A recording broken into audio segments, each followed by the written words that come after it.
Have you ever wondered why, when you try to squeeze in two workouts close together, the second one often leaves you feeling clumsy, drained, and just heavy instead of strong?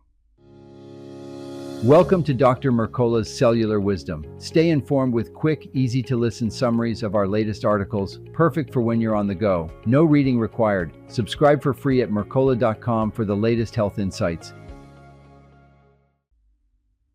Hello and welcome to Dr. Mercola's Cellular Wisdom. It is great to be here. Today we are doing a deep dive into a topic that I think, well, it hits home for anyone who's ever tried to push their limits or, honestly, anyone with a really busy schedule. That's most of us, right? Exactly. We're looking at the critical relationship between what you consume and how your body recovers.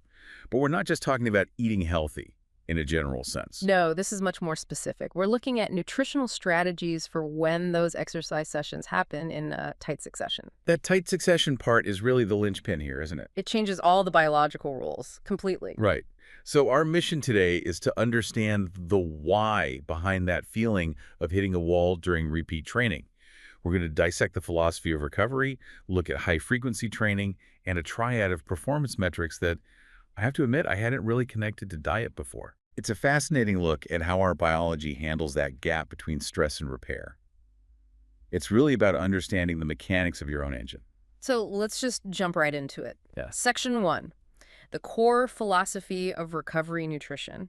Let's do it. When I hear recovery nutrition, and I think most people are with me on this, I usually think of a post-workout shake or maybe a meal to stop my muscles from hurting tomorrow. It feels like, damage control. A patch-up job. I did the damage, now I need to fix it. Exactly. But that's not really the picture we're looking at here, is it? No, it fundamentally reframes the timeline.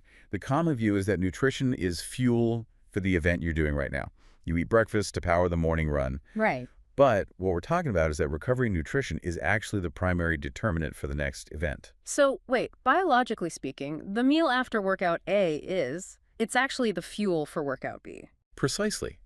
Think of it less like an epilogue to what you just did, and more like the prologue for the sequel. That nutrition strategy determines your fundamental physical capabilities for that next bout of exercise. That's a huge distinction. It is. We're not just talking about soreness management, we're talking about your actual capacity to perform. Because usually, if I'm dragging through a second workout, my internal monologue is, it's blaming my fitness level. I'm thinking I'm just out of shape or I didn't sleep enough. Right. I need to toughen up. Yeah. I rarely stop and think, oh, I missed a window to refuel 6 hours ago. And that's where most people miss the mark. Sure. If you hit that wall, it is likely a substrate issue, not a grit issue.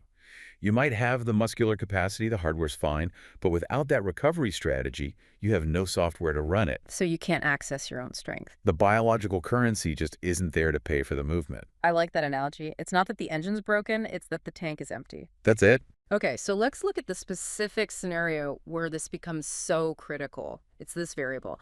When training sessions occur close together. The close together variable. This is the context that matters most. Why does the timeline dictate the strategy so heavily? I mean, if I'm a casual exerciser, say I hit the gym Tuesday and then again on Friday, does the same urgency apply to me? Not nearly as much. Yeah. Not even close. If you have 3 days between sessions, your body has a massive luxury. Time. Got Our it. biological systems are incredibly resilient. Given 72 hours, your body can passively scrape together resources from just a general diet to repair tissue and replenish glycogen. The clock does the heavy lifting for you. So time covers a multitude of nutritional sins, so to speak. It acts as a buffer, yes. Right. But we're highlighting the scenario where that buffer is gone. We're talking about 2-a-days, tournament weekends, or maybe a heavy lifting session late at night, followed by cardio the next morning. Or even the classic weekend warrior scenario, right? You sit at a desk all week, and then Saturday morning is a 3-hour bike ride, and the afternoon is helping a friend move furniture. That is a perfect example. In that window, the recovery time is compressed. The body simply cannot passively restore itself fast enough. So nutrition has to become an active intervention. An active mechanical intervention. Yeah. You have to force the recovery curve upward because you don't have the time to just wait for it to happen naturally. It's an efficiency problem. If the deadline is a month away, you can work slowly. If it's tomorrow morning, you need a crisis plan. And if you don't have that plan, that nutritional strategy, the body enters that second session already in a deficit. You're starting the race 10 yards behind the starting line. Okay, so we've established the when these compressed activity windows. Now I want to get into the what. There are three specific outcomes that are at stake here.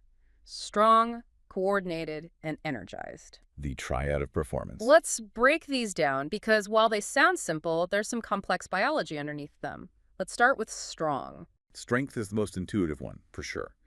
But when we talk about staying strong for a second workout, we're really talking about raw power output, contractile force at the cellular level. The ability to actually move the weight or push the pedal. Correct. During your first workout, you deplete muscle glycogen and create these tiny micro tears in the muscle fibers. That's the stress. If you don't provide the right proteins and substrates to repair that damage in that short window. Your muscles physically can't generate the same tension in round two. Exactly. So it's not just a feeling of weakness.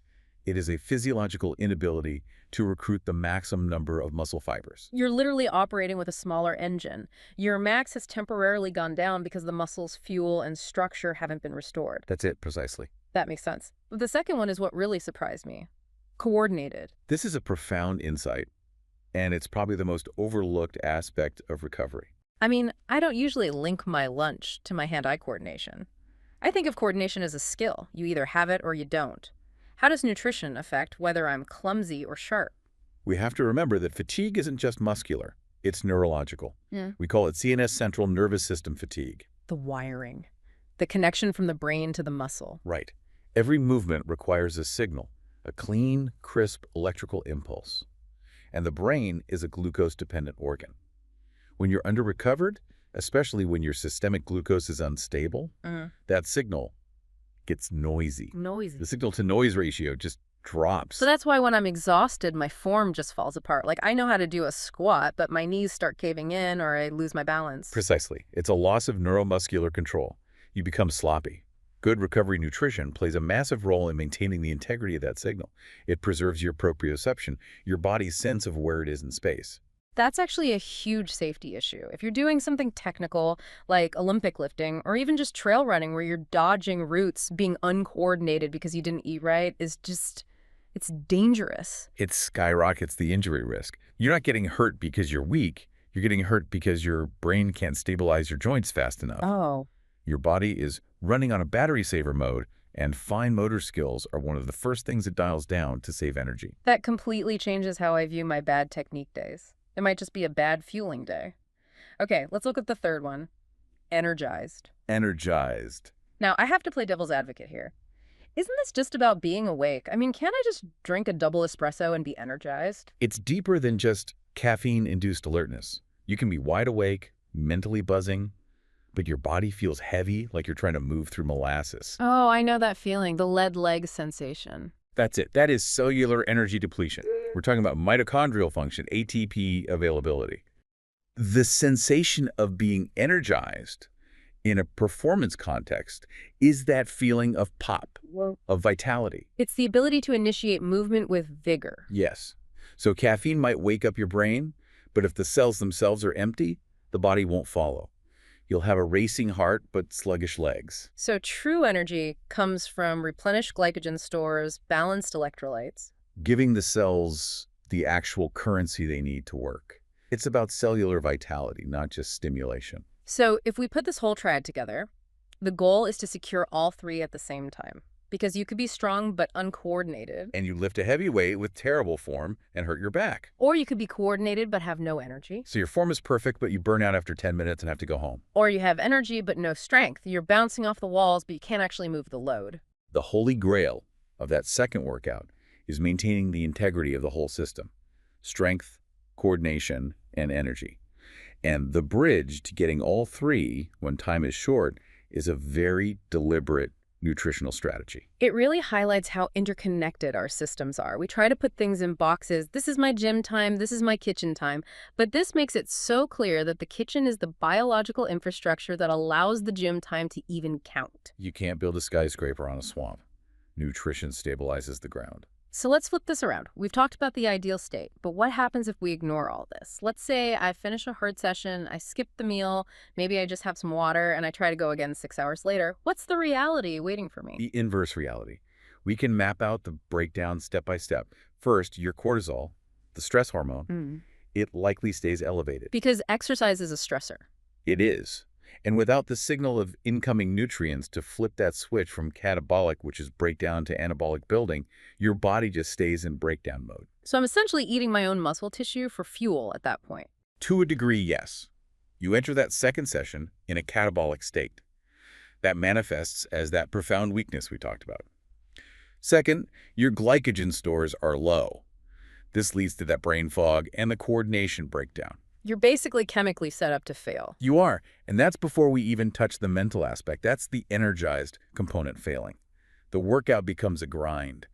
Every rep costs twice as much mental effort. And that's where people quit. They think, I just hate exercise. It makes me feel terrible. But really, they just hate underfueled exercise. The misery isn't inherent to the movement. It's a symptom of the lack of resources. Biology is ruthless. It doesn't care about your willpower. It cares about ATP and glycogen. That applies to so many people who might not even call themselves athletes. What do you mean? Well, think about someone working a physically demanding job. Construction, landscaping, a nurse on their feet all day, lifting patients. That's an 8 to 12-hour workout. That is the ultimate close succession training schedule. Right. Then they go home, chase the kids, fix the house, and get up and do it all again at 6 a.m. And if they feel clumsy on the job site or just completely drained, they blame age. They say, I'm just getting old. When really they might just be chronically under-recovered. It's a very valid application. If the demand is physical and the recovery window is short, these rules apply. It doesn't matter if you're lifting a barbell or a bag of cement. The cellular need for replenishment is identical. Okay, so we've unpacked the philosophy, the variables, the consequences. If we had to distill this down into a story at a glance for everyone listening, what are the big takeaways? I think the first major takeaway is that mental shift. We need to stop seeing the end of a workout as the finish line of the process. The workout isn't over until the recovery has started. Correct. Recovery nutrition is the bridge. If you burn that bridge, you can't cross over to the next session safely or effectively. That visual really sticks. You're building a bridge to your future self. Secondly, recognize that close together variable. If you're increasing your frequency, if you're trying to do more, your nutritional precision has to increase to match it. You can't redline the engine without upgrading the cooling system. That's a great rule for life, really. And finally, use that triad strong, coordinated, energized as a diagnostic tool. This is the practical application. How would we do that? If you're in the gym for that second session, just scan your body. Do I feel weak? Do I feel uncoordinated? Do I lack energy? If the answer is yes, don't just push through blindly. Recognize that as data. Data that says, hey, your strategy yesterday failed. Exactly. Your performance today is a lagging indicator of your nutrition yesterday. It's empowering in a way. It takes the shame out of a bad workout. It's not a character flaw. It's a math problem. And math problems have solutions. That's the beauty of physiology. Well, this has certainly changed how I'm going to look at my post-workout routine. It's not just a reward. It's the preparation for tomorrow. Ideally, yes. It's a cycle, not a straight line. I love that. We've unpacked it all. It's clear that if we want to be strong, coordinated, and energized, we have to respect that recovery process. Absolutely. I want to leave our listeners with one thought to chew on. Next time you stumble during a workout or you drop a weight you know you can lift, just stop. Don't get mad. Ask yourself this. Did I fuel for this moment yesterday? That is the right question. Thank you for listening to Dr. Mercola's Cellular Wisdom. See you in the next episode. Looking for trusted health wisdom you can hold in your hands? Discover the life-changing books of Dr. Mercola at joyhousepublishing.com. These titles bring decades of natural health research into practical steps for better energy, stronger immunity, and clearer thinking. Take charge of your health with guidance rooted in science and experience. Visit joyhousepublishing.com now and claim your bonuses while they are available. Thanks for watching. Subscribe now and click the notification bell so you never miss an update. See you in the next video.